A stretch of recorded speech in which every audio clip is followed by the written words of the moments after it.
So, get ready to fuel ingenuity, bold thinking, the unexpected, and to overcome the greatest challenges we face. 10 years of powering startups, 4 years from now. Tell about my guest a little bit.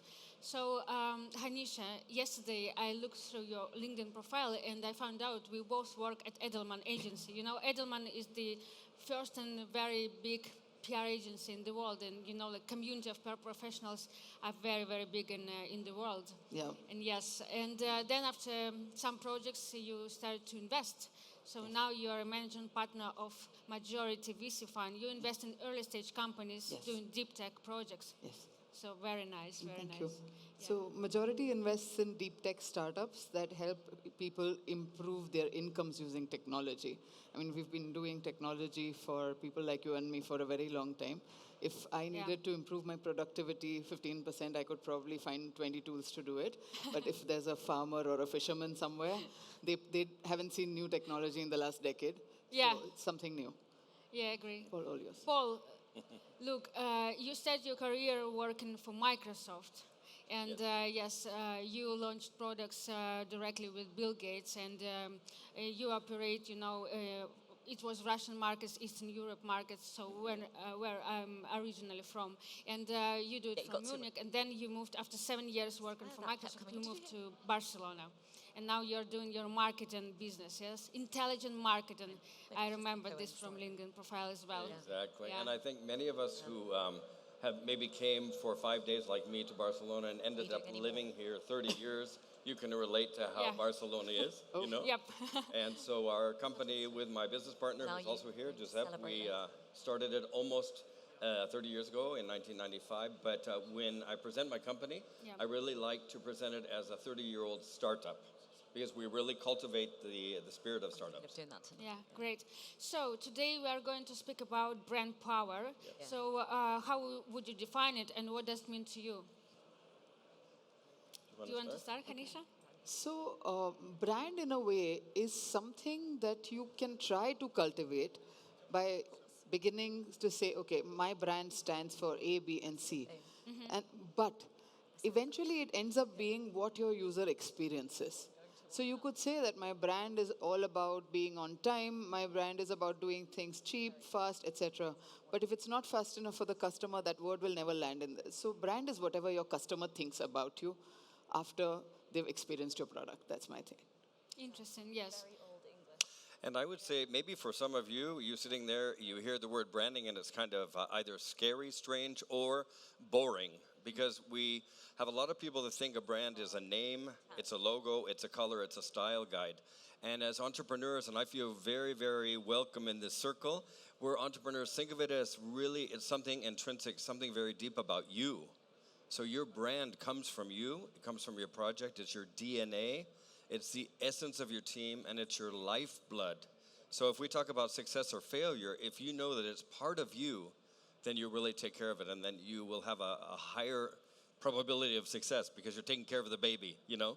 Yeah, and also I would add that brand and brand power is about perception of your company and values and mission that you tell to your audience. Yes, and then how the audience perceive your company in terms of like key messages and positioning as well. So we talked before the scene that it's important to have your position in terms of different like questions or topics. Yes, Absolutely. Yes, agree. And now in the current landscape, companies really think about their storytelling. So why it is important to have your story that you translate, that you tell to your target audience?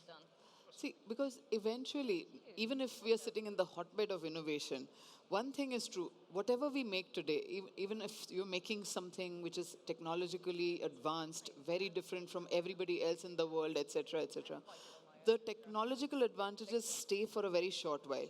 Like Amazon may have made a bookstore 25 years ago, then everybody on earth followed, right? They were anyway not even the first bookstore on earth. Eventually, technology or innovation becomes commodity. What helps you stand out amongst a sea of commodities? I mean, you look out there are hundreds of startups pitching. There are hundreds of startups with stalls. If you don't have a memorable story, it's difficult to equate a brand and an offering into something useful in the user's mind. So even if the user is walking past an entire stall, an entire set of stalls here, having something memorable that resonates with their story, your story and their story have to match for them to remember you and then to consider that, yes, this is useful for me. Yes, while you were speaking, some questions pop up in my mind. So, you as an investor, I think you hear, a lot of pitches every day. Yeah. And do you remember any of their stories? No. So see, that's the point. You end up remembering the stories of the founders where there was a very deep personal connect as to why they are building it. So often as an investor, we come back into why. Why are you doing this instead of the millions of other things you could be doing? You're a smart professional. You Yes. could be working for somebody. You could be starting 15 other kinds of startups. Why this? So if that why has a very powerful message, it shows up in your work, of course, but it also shows up in your story, it shows up in your passion, and that's something that resonates. Even think about it as a consumer.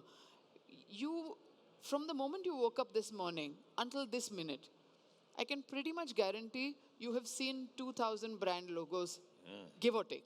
That's for From sure. your morning coffee to the name on your cup to every shop that you passed.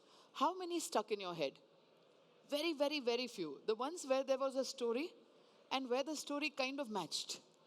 Yes. Where you thought, okay, he's talking about ethical business and I believe in ethical business, so that stuck. So, Yes. Yeah, I really like what you just said because can we just listen for one moment? Silence, one moment. Do you hear that? Yes. That is called the digital matrix. So storytelling cuts through all that noise, all that complexity, and it makes your brand tangible. So like you said, that connection comes when the brand is part of me, right? But it also helps your possible and potential best customers have simplicity. If it's relevant, it's simple, and what we're all looking for today is authenticity. Everybody's perfect. Everything is virtual. Everything is glitzy. But we want a real story. So that's where storytelling is. It really makes your brand tangible. Yes, think. and it should be And- connected to your passion and to your values as well. And for Yes. example, telling about our story, before the scene, we discussed that we are all connected by one brand, Microsoft. Because it was my first project in London, doing, starting my business, starting my career. Your first, company working for Microsoft, and you're Yeah. connected with Microsoft as well. Yeah, So we have got our story already, like. It's a Microsoft mafia. Ah, yes. all It's worked not on like the- Nokia X, connecting X. people, but Microsoft connecting We people. got out. We escaped. Yes. So speaking about, different startups, companies, and entrepreneurs, can you mention some, nice tactics that they use, telling to their target audience, using in their external communications? Do you mind Sure. if I start here? No, Hanisha? please. Yeah. Yeah, tactics in such a short amount of time. I hope you can still hear me. Yes, we There's can. so many tactics that we could tell. Yes. And so for the fact that we have so little time, I want to give you a website. It's very easy. I asked my team to create a one-page landing page for this event. It's specifically for this chat with you. And it's mwc.brand, the word brand, gibility. So think of tangibility.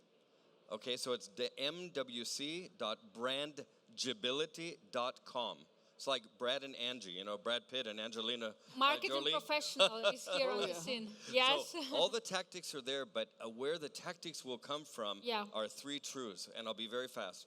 I have good news and bad news. First, the good news. You want to hear the good news first? Yes. Sure. Okay, your brand, it's alive. Your brand is alive, so that gives you a lot of multiple chances to have success in the future. Let me look at the bad news. Well, it's not really bad news, but the second thing is, it's not really your brand. Because the more they fall in love with your brand, your customers will say, that's my brand. I want to be part of that. And the really bad news you want as an entrepreneur and as a startup, your brand is invisible. It is invisible, and there's something terrible. It's like the Death Star of Star Wars. It's called the personal cybersphere. And what you said about 2,000 messages, all of us surround ourselves with a digital shield to protect ourselves from unwanted, irrelevant messages. So all of that is in the tactics, and it's talked about on that webpage, and I will also give you the address again at the end, just to make it Yes. fast and easy. I like what you said. Yes, I agree with you. Yes. Because I And wouldn't have time, you need to invest in your brand, your time, your energy, focus, and yes. And speaking about like company's brand and, for example, personal brand is two different stories, Yes. two different ways to, yes. Yeah.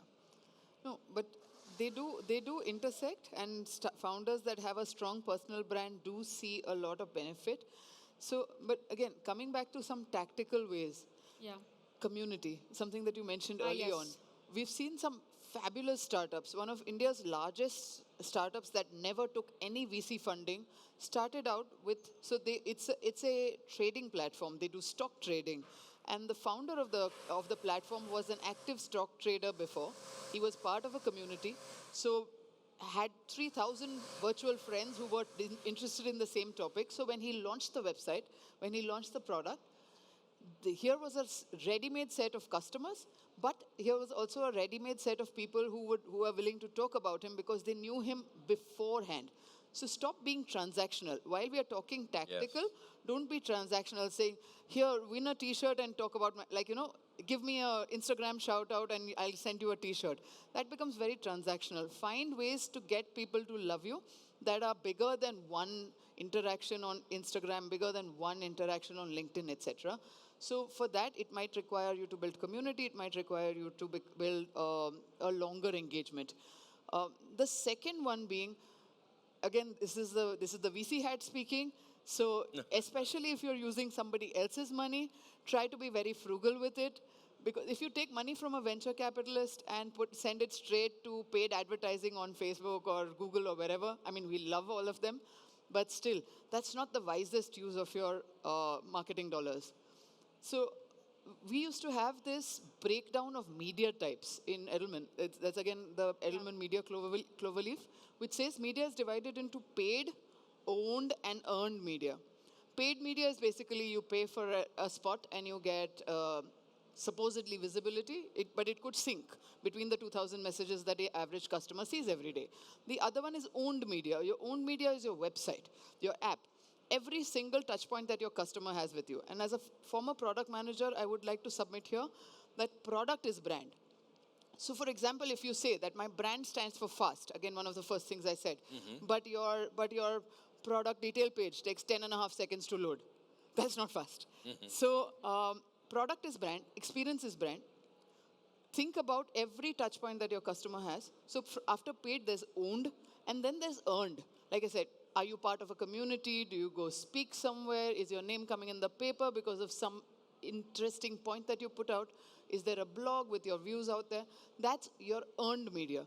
So think about your media presence from those three angles, and always keep thinking about what are some interesting and frugal ways to stand out. Because if your competition is going this way, you should be going that way to reach the same customer. So I've seen startups doing very interesting things, like go and sign up on Monster to create a job profile that doesn't exist, Yes. just so that people come to know that your company is there. Like you go to a job board and put up a post, someone knows you exist. That's very good. Yeah. So Very go creative. out there and find different ways of being creative, or figure out how can I do something inside my product that will make one customer tell about my product to another customer. Power word of mouth inside the product, so that you don't have to go to a third-party website to get word of mouth or to get visibility. Yeah. Those are some interesting thoughts, but your creativity, I mean, you're the founders, your creativity in this aspect will also be appreciated. Yes, I have one more reason to work on your community, to build your community, is we are living, unfortunately, in the era of cancel culture. So that's why, when you face cancel culture, Yes. you need your community to support you, to support your brand, to support your values, and yes, your absolutely. position at least, because, it's hectic, way. How does it happen? Honestly, I don't understand sometimes, just one day and you are cancelled. So Yeah.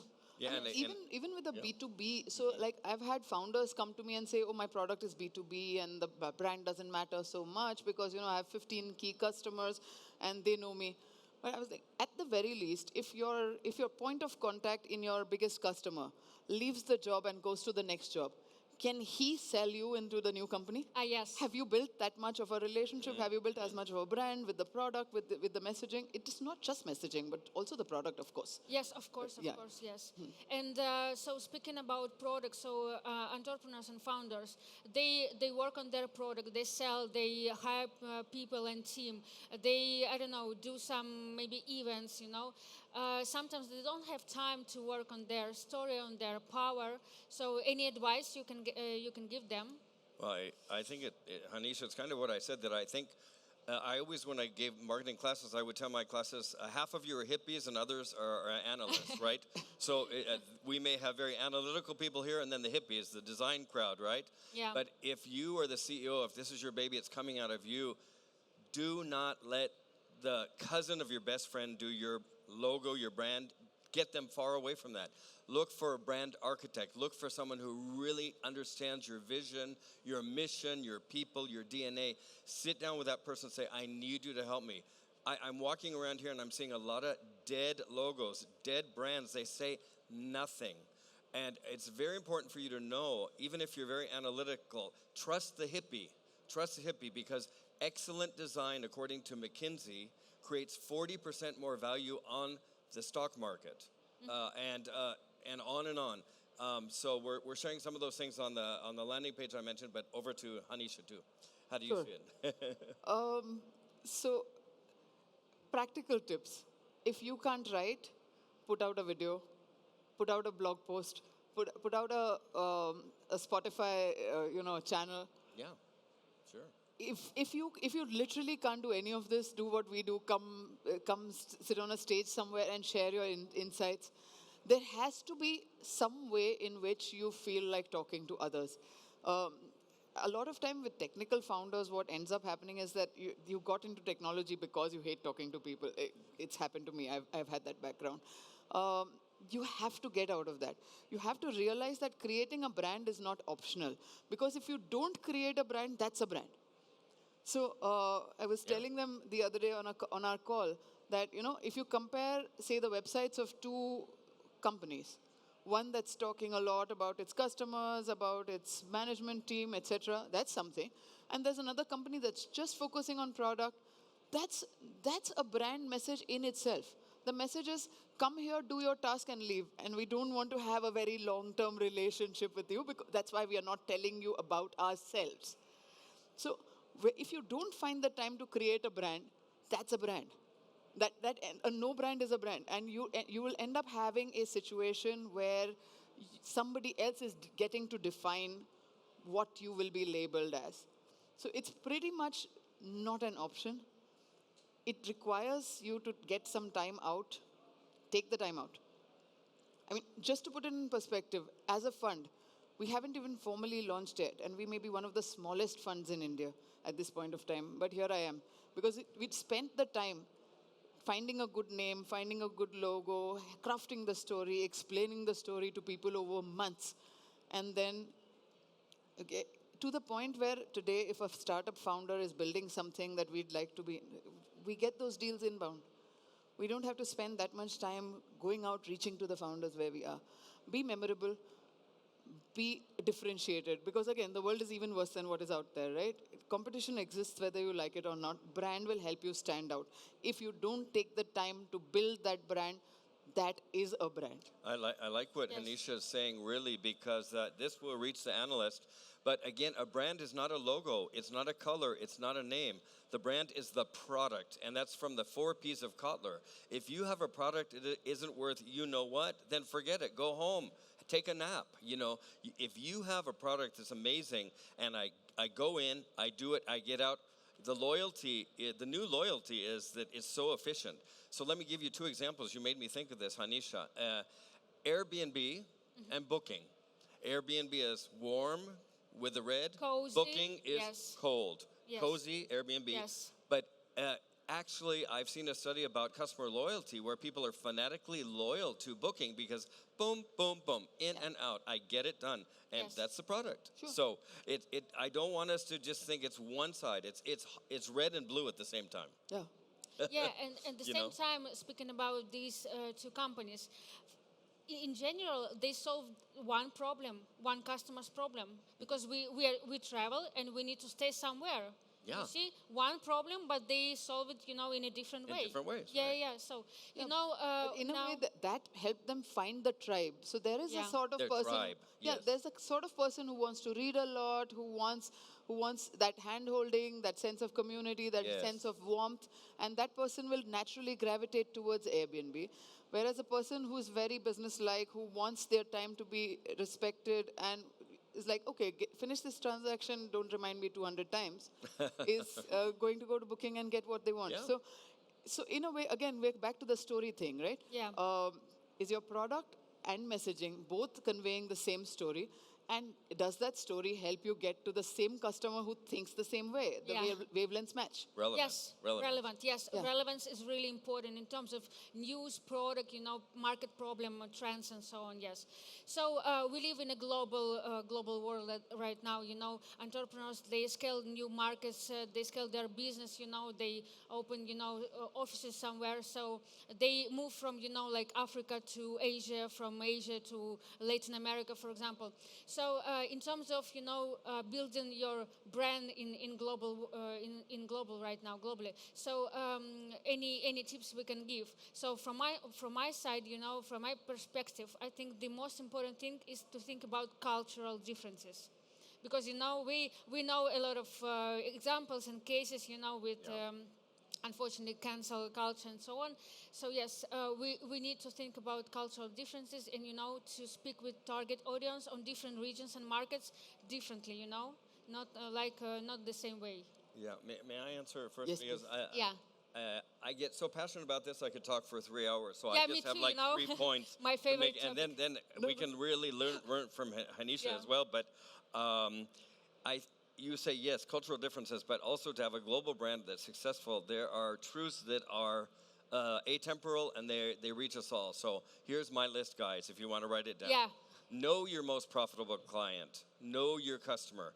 When we did the first advertising campaign for Microsoft in Russia, still the Soviet Union, I drank so much tea. Yes. Because I was sitting with a 20-year-old, my creative, and I said, what does it mean for Russian people, this product coming from the US, but we want it to be Russian. So I learned that it needed to come out from Mother Russia. And so the whole campaign was very Russian because I really focused on knowing the customers. No bullshit, no greenwashing, be authentic. Yes. Secondly, watch the virtuality. It's very cool. The name of my company is Barcelona Virtual. But if you come into our agency, it's a modernista, turn of the century building. You're going to have a hot cup of coffee. You're going to have hospitality. You're going to have a very warm team. So a big problem in Spain, we talk about a big problem between everyone, but agencies and clients, which is we need to desvirtualizarnos. We need to de-virtualize ourselves. And people are wanting something authentic and tangible. So finally, Yeah. and that's why we came up with the idea of brandability, tangibility, but brandability. It's because neuroscience itself says that the brain will connect more with your product or more with your brand if it sees something tangible. If your whole design and your whole product talks about something tangible and relevant and authentic, I'm in. I love it. So Great. tangible. Yeah, Yes. go ahead. Yeah. So again, See, I get passionate. Yeah, you I are. can't help it. We're both wearing red too. Yeah.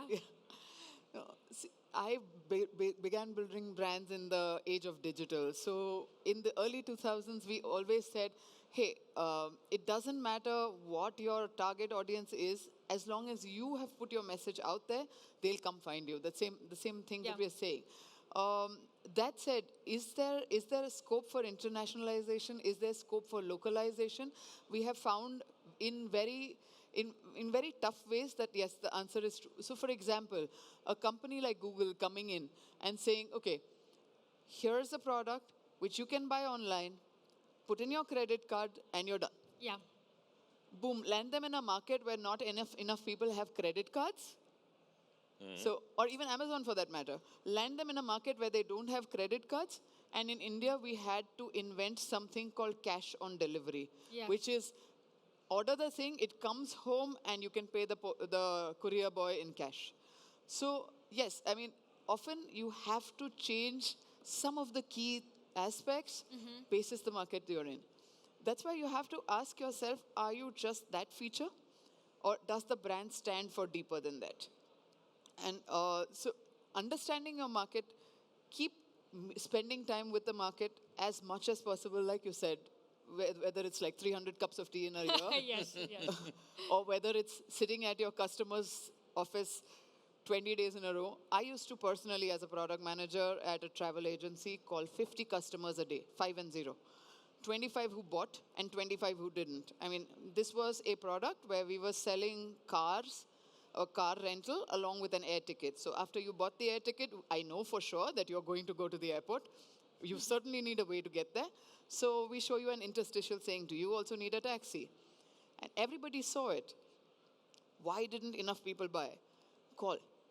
Sometimes, like he said, the personal touch helps. You know, a senior person from the brand calling you to take your opinion makes the customer feel really better. That's right. The next time you get another sale. Wow, very nice. So take that time, spend the time, and understand your customer through and through. Very nice. As you know, Gary Vaynerchuk said a hustler approach, but I love it, you know. Yeah. Look, so we have 3 minutes left. Let's give some tips or maybe recommendations from my side.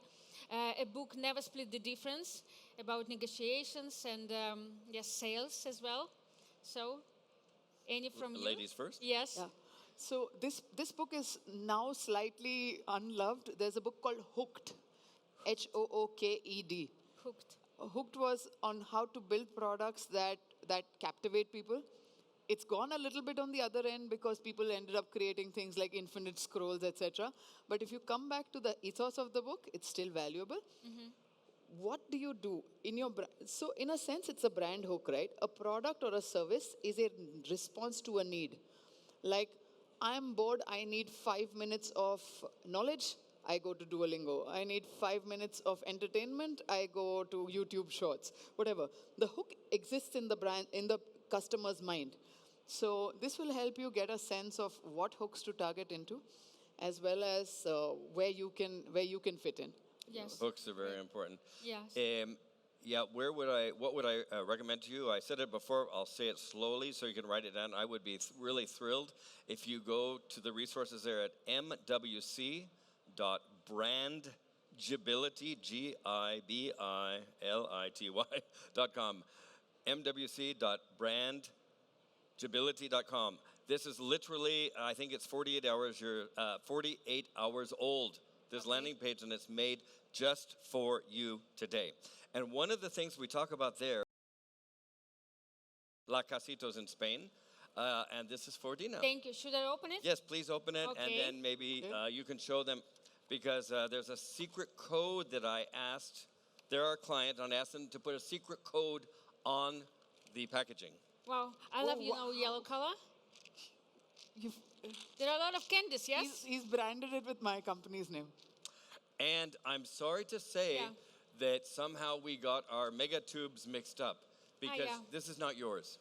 This is not yours. Yes. Yours, and I will give it to you after this, Yes. says the name of your company. It says Mindset. Oh my gosh. And this Thank is for you. Carlos, who invited us to 4 years from now. Paul, you're very creative. I So- love it. Thank you so much. Don't eat too many, because then Oh, yes. there's a lot of sugar there, sugar bombs. So, Thank you so much. Thank you. Thank you all. Thank you. thank you guys for coming. Thank you. I mean, all the advice was amazing, except the last bit where, Paul, you said, don't eat it all. I Yeah. don't understand. You deserve to eat them all now. Yeah. Slowly. Yeah. Yeah. But thank you so much for taking us through. Thank you so much. And that was Thank amazing, you. Ashina and Paul as well. Thank you. Ooh.